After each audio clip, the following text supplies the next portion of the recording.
The Romans were a historical anomaly. They were unbelievably more technologically advanced than anyone who had come before them, and after Rome's collapse in the 5th century, nobody would really match their technical sophistication again until the Industrial Revolution, which was more than 1,300 years later. The ancient Romans managed to build and govern an empire which stretched from the Scottish border to modern Iran at the height of their power.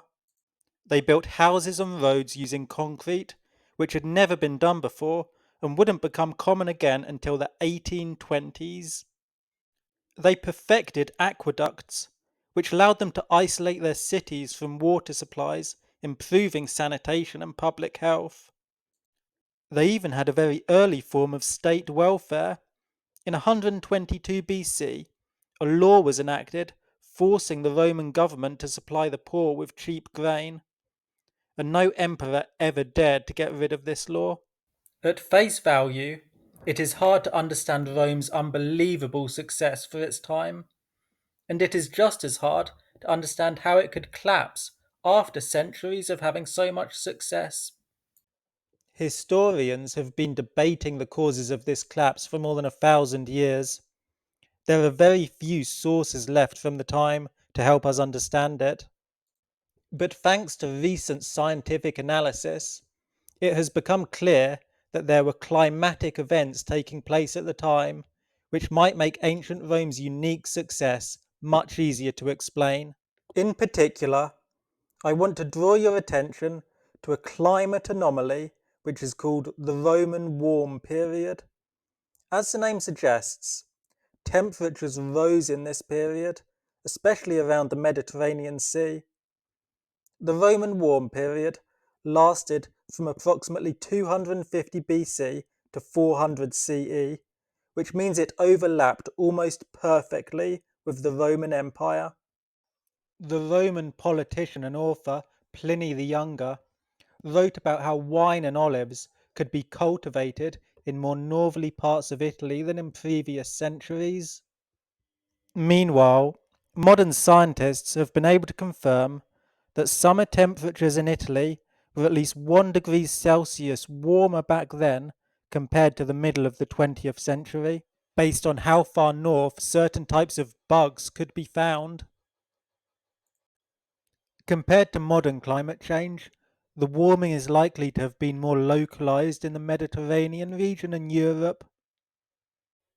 Temperatures seem to have peaked around the end of the 1st century, which is when the Roman Empire was at its maximum size, and when Emperor Trajan created the most generous welfare system. Modern scientists describe the climate of this time as having been unusually stable, warm, and moist. And it might be the last of these words which is particularly relevant when it comes to explaining ancient Rome's success. The moist, wetter climate of the time had an overwhelmingly positive impact on agricultural productivity in the ancient Mediterranean. Weather calendars suggest that summer rains in southern Italy were much more frequent back then than they ever had been before, and much more frequent than they are today. At the same time, grain exports from North Africa were able to feed 350,000 Romans per year, which is a lot more than North Africa could export today, suggesting it was much wetter there too. At the exact moment ancient Rome was being born, agricultural productivity and food production surged without any extra effort or technology being necessary. As a result, Europe and the Mediterranean region were almost certainly going to experience an upswing of fortunes for a few centuries, unparalleled in ancient times.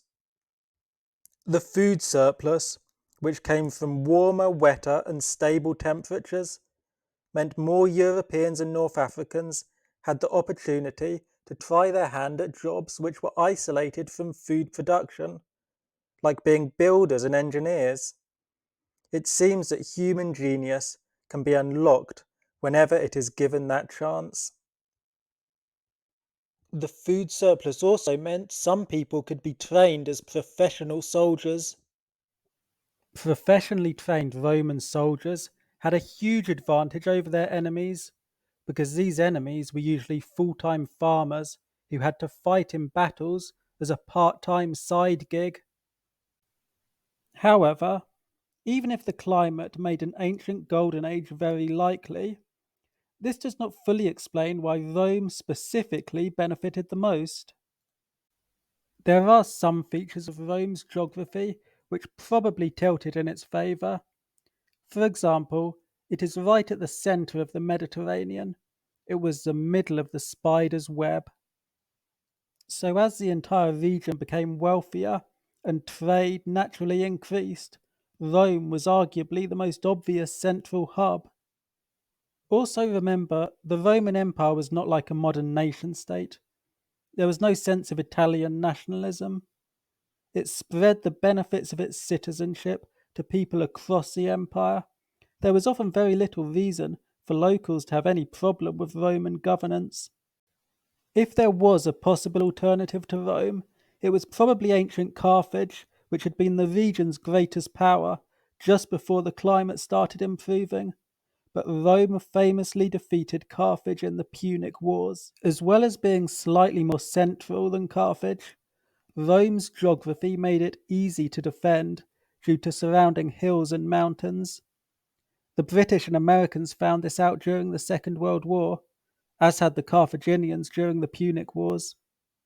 Having geography that was easy to defend may have helped Rome to grow its military strength much more quickly than Carthage could as soon as the optimal climate period began, which was exactly at the same time the Romans and Carthaginians fought each other between 264 and 146 BC. Rome may simply have been best placed in the Mediterranean to capitalize on the improving climate, and this turned it into the first ever superpower. So, after all of this, why did the Roman Empire eventually collapse? Did the Romans simply forget everything they knew about technology and military strategy? Not necessarily. Unfortunately for the Romans, the optimal wet, warm, and stable climate, which may have made Rome's civilization possible in the first place, did not last forever. Between the 3rd and 6th centuries, the Mediterranean's climate became less stable.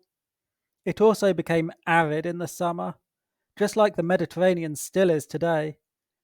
This coincided with ancient Rome's decline. Agriculture became less efficient, and food price inflation was a big issue at the time. In fact, given there had been no real agricultural revolution in ancient times, Rome might even have become a victim of its own success. The wet, warm climate had created a population boom, but as the climate went back to how it had been before, becoming more arid again, there were almost certainly too many Romans to feed, using the arable land and techniques in practice. The most basic competition to have enough food to eat increased. I'm sure you can imagine that farmers stopped sharing their food. That meant if you did not work in agriculture, you probably did not get fed. In turn, this meant Rome's technical knowledge was lost because everyone became far too busy trying to find food to eat to do things like maintain roads or aqueducts. Having too many people to feed might explain why Rome and Italy went from being a superpower to becoming so weak compared to everyone else that they were eventually overrun by the Huns. It all goes back to the end of the Roman warm period. I do wonder if we often underestimate the power of geography in shaping our history because it scares us to feel that we may never be fully in control. Was ancient Rome's success simply caused by the Roman warm period? Or could it still have been a coincidence that the two overlapped? Feel free to leave a comment. And finally, if you enjoyed watching, and want to hear more about how geography creates history, please hit the subscribe button.